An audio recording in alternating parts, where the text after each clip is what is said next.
लो 2024 भी खत्म होने वाला है। इस साल हमने अपने देश के अंदर क्या क्या होते हुए देखा है। इकोनॉमी का और बुरी तरह से भट्ठा बैठते हुए देखा है, यूथ को और अनएम्प्लॉयड होते देखा है, हमने लोगों की सेविंग्स को धड़ाधड़ खत्म होते देखा है, मार्केट में भयंकर गिरावट देखी है, यहाँ तक कि इतनी गिरावट कि आज हमारी जीडीपी कहां पर खड़ी है, 5.7% पर।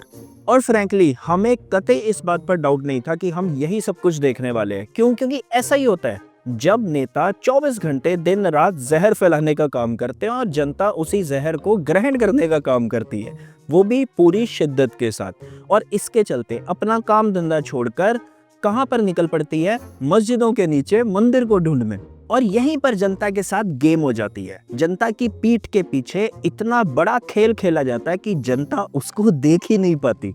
जोर जोर से बोल के लोगों को स्कीमें बता दे। अभी हाल ही में एक खबर आई है और उस खबर को पढ़कर ये बिल्कुल साफ हो गया कि इस देश के अंदर आज वो स्थिति हो गई है, इस देश के अंदर आज वो सिचुएशन पैदा हो गई है कि जो पावर में बैठा है, जिसके पास थोड़ी सी भी पावर है, वो अपनी पावर का इतने बुरे तरीके से, भयंकर तरीके से मिसयूज करता है कि दूसरे इंसान को अपनी जान तक लेनी पड़ जाती है। ईडी, इसका काम क्या है? इसका काम है करप्शन के खिलाफ लड़ाई लड़ना। इसका काम है पीएमएलए के केसेस, मनी लॉन्ड्रिंग के केसेस को हैंडल करना, जेन्युइन मनी लॉन्ड्रिंग के केसेस। लेकिन आज ये कर क्या रही है? या तो ये जो नेता बीजेपी ज्वाइन कर लेते हैं उनकी क्लोजर रिपोर्ट बनाने का काम कर रही है, उनके केसेस को बंद करने का काम कर रही है, उनको क्लीन चिट देने का काम कर रही है, या फिर ये ऑपोजिशन के नेताओं पर धड़ाधड़ रेड्स मारने का काम कर रही है, उनको किसी ना किसी केस में फंसाने का काम कर रही है। और फिर उसके बाद इसको कभी हाई कोर्ट, कभी सुप्रीम कोर्ट अपनी टिप्पणियों के थ्रू बेइज्जत करता है और फिर वही ऑपोजिशन के नेता को ये छोड़ने का काम कर रही होती है। लेकिन इस बार तो इसने हद ही कर दी। एक बच्चा जिसने राहुल गांधी को अपनी गुल्लक क्या दे दी, उसके माँ बाप के पीछे ईडी इतनी बुरी तरह पड़ गई, ऐसा खबरों में आया है, ऐसा पिता ने अपने नोट में लिखा है कि इतनी बुरी तरह से उनको हरास करना शुरू कर दिया कि माँ बाप दोनों ने अपनी जान ले ली। देश की जनता मस्जिदों के नीचे मंदिर ढूंढने में लगी हुई है और पीछे से देश की ये हालत कर दी गई है कि अगर गलती से कहीं आज आपका या मेरा बच्चा किसी ऑपोजिशन के लीडर को, किसी ऑपोजिशन के नेता को गुल्लक दे देता है, तो हो सकता है कि कल को आपके या मेरे घर भी ईडी चाय पीने आ जाए। बिल्कुल आपने मेरे दिल की बात बता दी। और ये हम ऐसी हवा में बातें नहीं कर रहे हैं। मनोज परमार ने अपने नोट में ये स्पष्ट तरीके से लिखा है कि ईडी ने उनके ऊपर इतने सीरियस एलिगेशंस लगाए, इतना बुरे तरीके से उनको परेशान किया कि ईडी के अधिकारी उनके साथ गाली गलौज तक करने लगे थे और अब तो उनके साथ मारपीट तक होने लगी थी।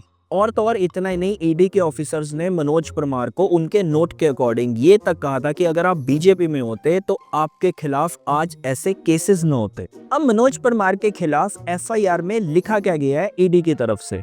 उनके ऊपर एलिगेशन ये लगाया गया है कि उन्होंने प्रधानमंत्री रोजगार सृजन योजना और सीएम युवा उद्यमी योजना के तहत 6 करोड़ का लोन लिया और दूसरे मामलों में उसका दुरुपयोग किया। परमार पर आपराधिक साजिश रचने का भी आरोप लगाया गया। उन पर गलत जानकारी और दस्तावेज देकर गलत पेपर सबमिट करके लोन लेने का भी आरोप है।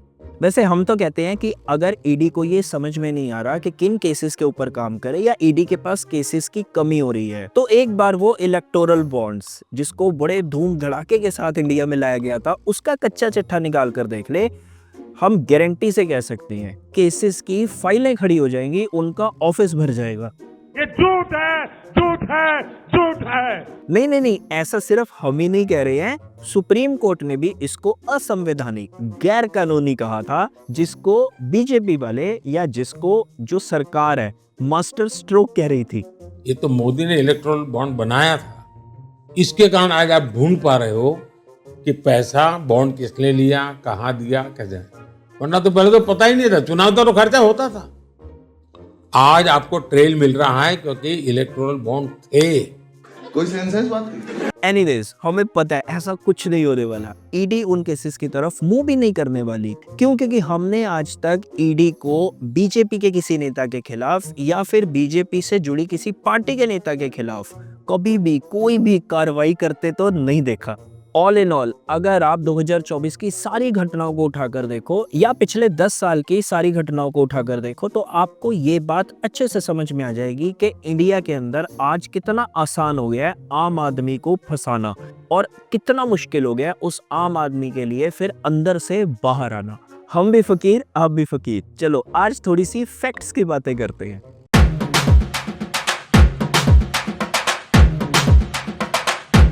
हम्बा हम्बा रम्बा रम्बा कम्बा कम्बा। कभी कभी हमें ये चीज समझ में नहीं आती कि आज सरकार आम आदमी को समझती क्या है, सिटीजन, एटीएम या घंटा, कभी भी आओ और बजाकर चले जाओ। नहीं सीरियसली, एक होता है इंसान को भगवान समझना, जो जनता हमारे प्रधानमंत्री को कहीं ना कहीं समझने लगी है।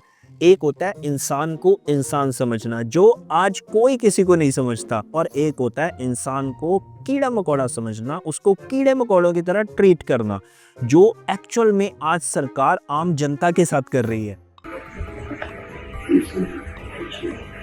नहीं सच्ची, अगर आपको यकीन नहीं हो रहा तो आप इस वीडियो को एंड तक देखना। एंड तक आते आते आपको खुद ब खुद रियलाइज हो जाएगा कि सरकार आपके लिए कितना कुछ कर सकती है लेकिन कर नहीं रही है।